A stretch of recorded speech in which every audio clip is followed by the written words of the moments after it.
Hello and welcome to the latest episode of Harmonious World. My name is Hilary Seabrook and I am delighted that I'm about to be joined by Nicole and Dudley from Seven Hills Chamber Music Festival from Lynchburg, Virginia. They've been put in touch with me by William Sussman, who I have interviewed twice.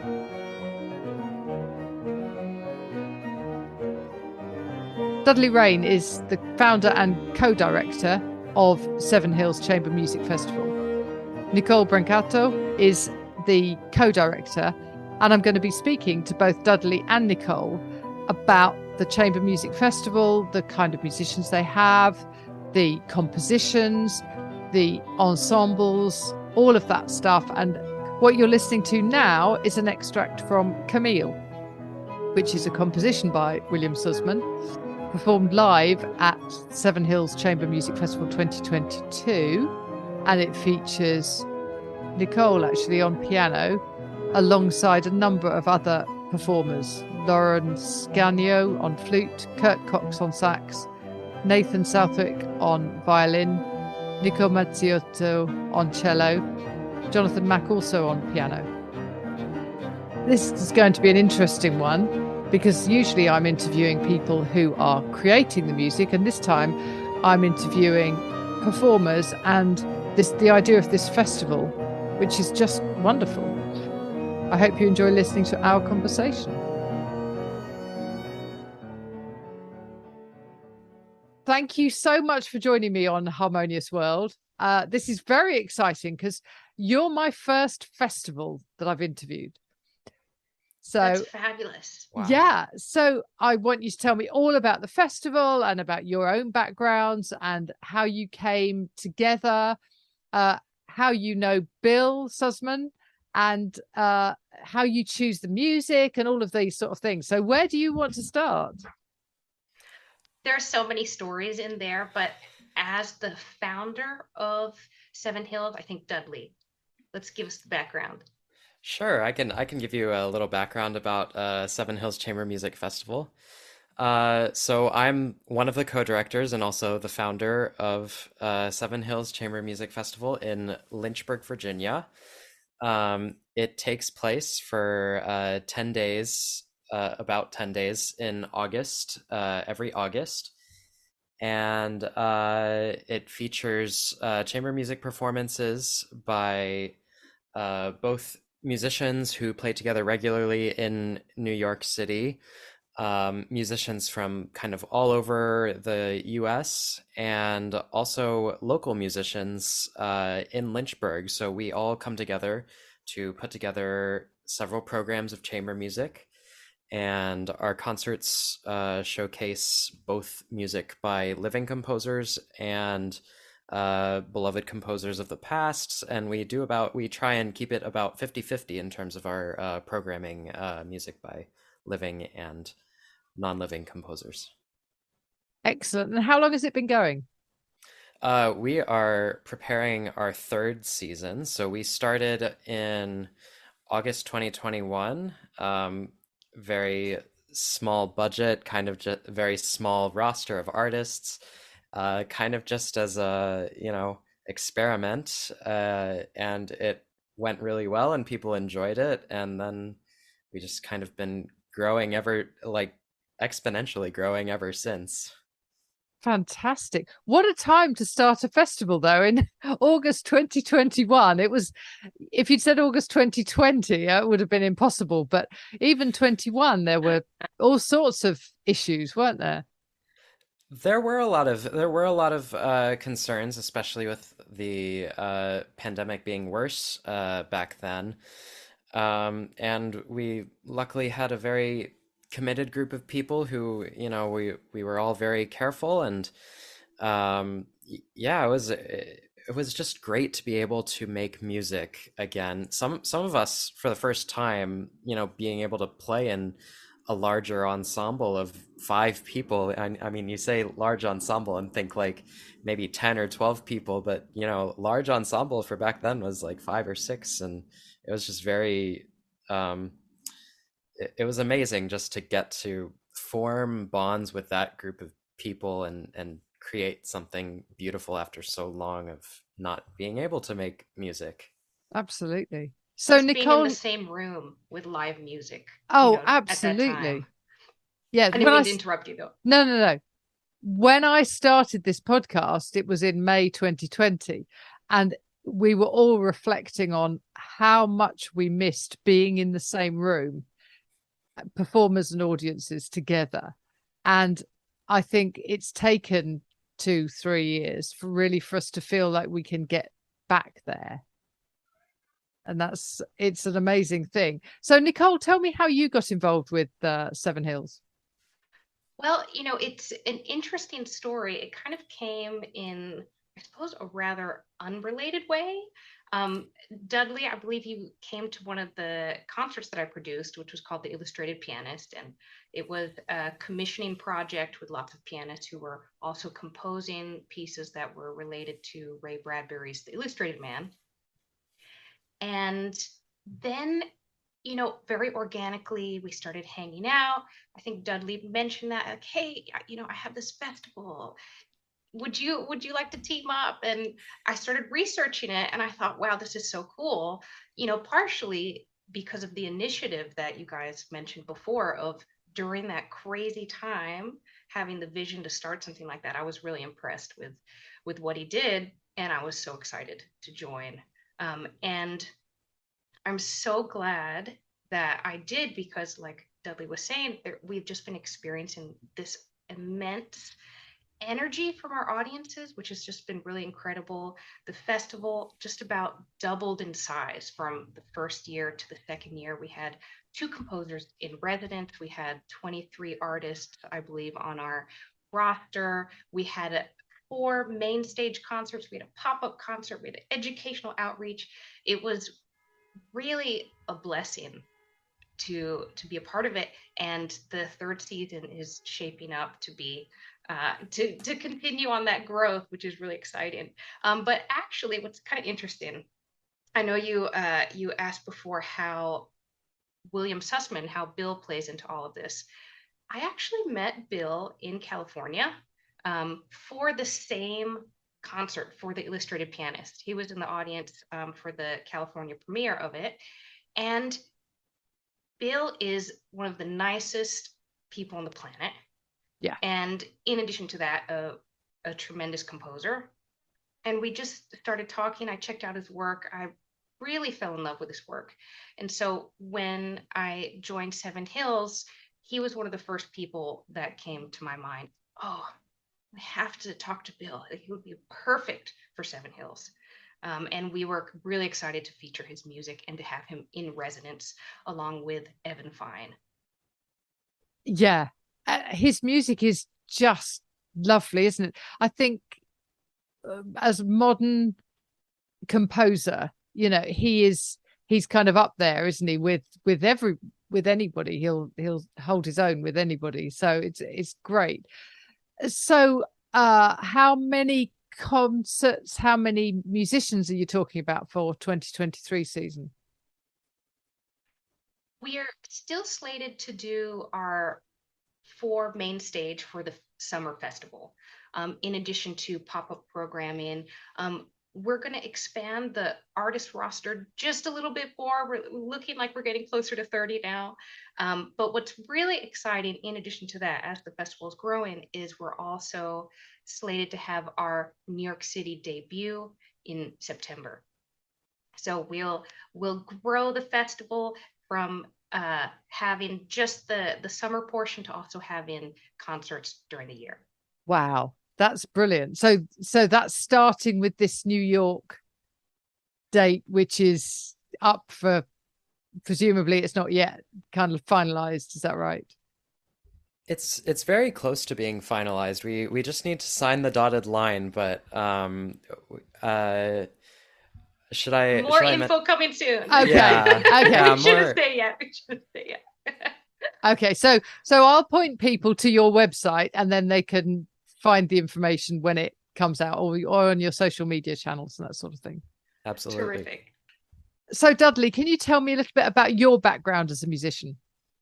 Sure. So, as a musician, so grew up in Lynchburg, Virginia. I took viola lessons. I'm a violist.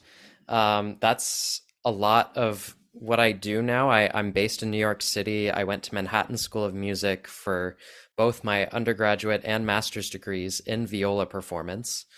So now I kind of play all over town and travel. So this is a lot of what I'm doing throughout the year, and I'll play anything from like American Ballet Theater or Broadway or maybe some a chamber. I recently was on a chamber music series in Cleveland. I'll be in Washington D.C. next month for an orchestra program. So I kind of do a little bit of everything. Right. Right. And you, Nicole, what's your background? Originally, my background is in piano performance.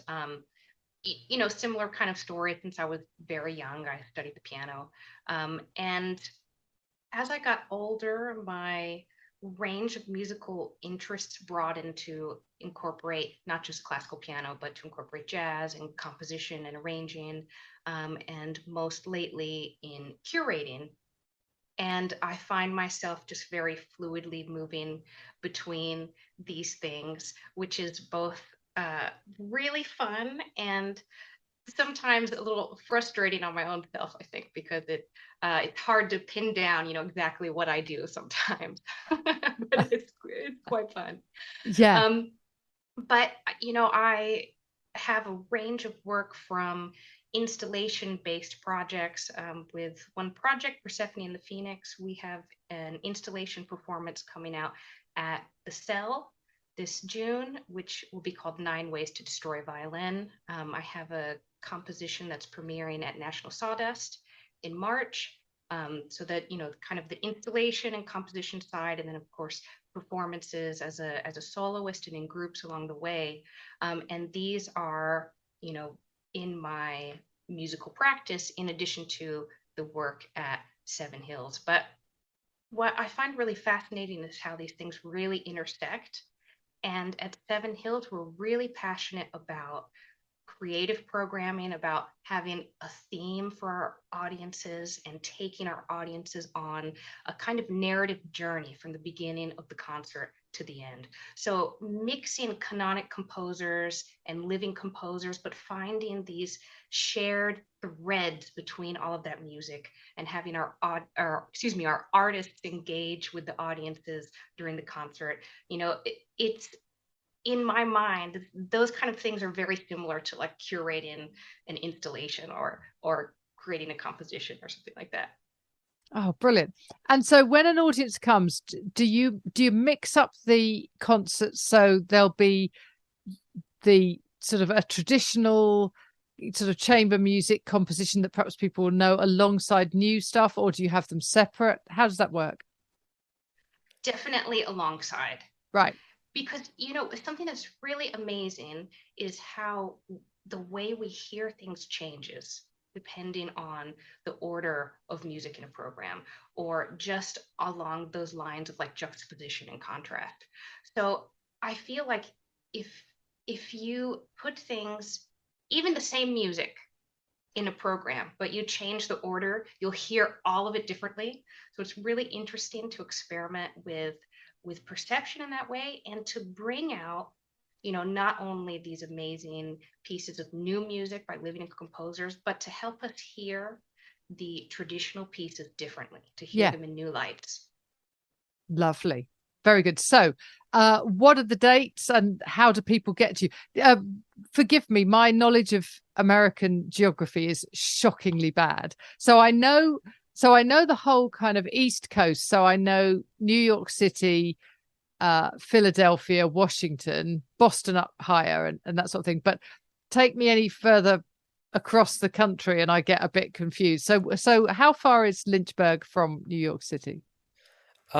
So if you know where Washington, D.C. is, Yeah. you can think driving like 3.5 or 4-ish hours south. That'll kind of put you in the Blue Ridge Mountains of Virginia. Oh yeah, I've been there. Yeah, that's where you can find the festival Oh, right. geographically. And then, to take the drive during the time when the festival is going to be on, you should plan to be there anywhere between August 16th to 26th. And Right. you can find all of that information. It'll be on our website. We'll definitely be sending updates via our mailing list, and yeah, just announcing all sorts of things that we have in store. Brilliant. So, any of my listeners who are on the East Coast, that's easy for them to get to. And it's a beautiful part of the world. Oh, it's gorgeous. For the festival was one of my first times there. Dudley, you grew up there, so uh, you know, me as an outsider, I didn't know what to expect going there for the first time. And gosh, it's beautiful. Yeah. Like all encapsulated with the mountain ranges. And somehow the sky looks different to me. I don't know how to Yeah. explain that. My understanding of the Blue Ridge Mountains of Virginia is from the Laurel and Hardy film and song. Fantastic. And so I traveled there many years ago when I was much younger. I traveled there, and as we were driving, we drove coast to coast, and that song became my earworm for the whole of the journey through those mountains. It's just beautiful. Yeah, I honestly I never get tired of visiting, like going back and visiting, because it's literally a breath of fresh air down there. Yeah, absolutely. Fantastic. Well, thank you so much for joining me. I really appreciate it. You've kindly sent me some performances from the Chamber Music Festival, so I shall dovetail those into our conversation so that people can get a sense of the sort of music that they can hear. Thank you so much. Thank you so And much. This what is an honor to be the first festival. Yeah, absolutely. Wow. I That's so know. cool. It really So is. cool.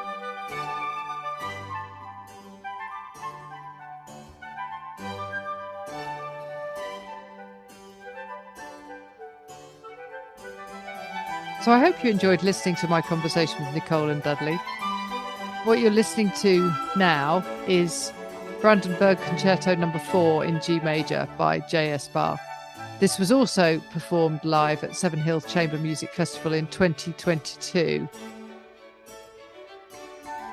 And this includes Jennifer Arn on violin, Laura Scanio again on flute, Samuel Sparrow on clarinet, Nathan Southwick and Christy Salisbury on violin, Rose Baker and Greg Childress on violin, Dudley Rain and Toby Bonato on viola,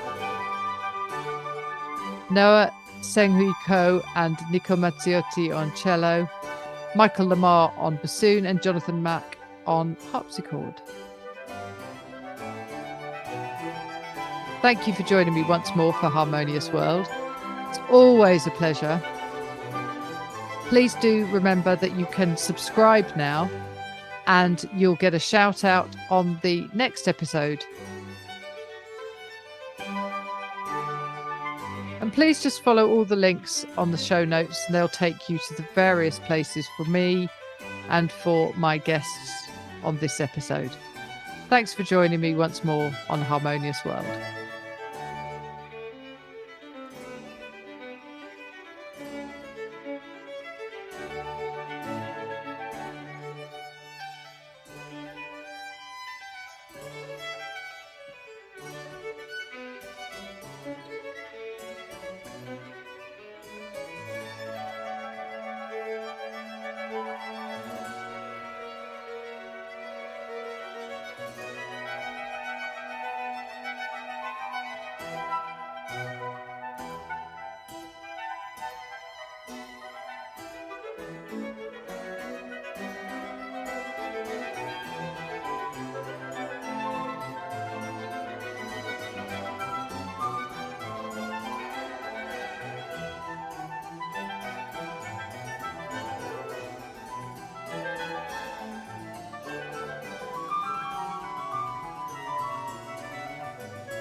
Thank you for listening to the latest episode of Harmonious World. My name is Hilary Seabrook, and it's a great delight to bring this series of discussions with musicians and composers and writers and all sorts of people to you.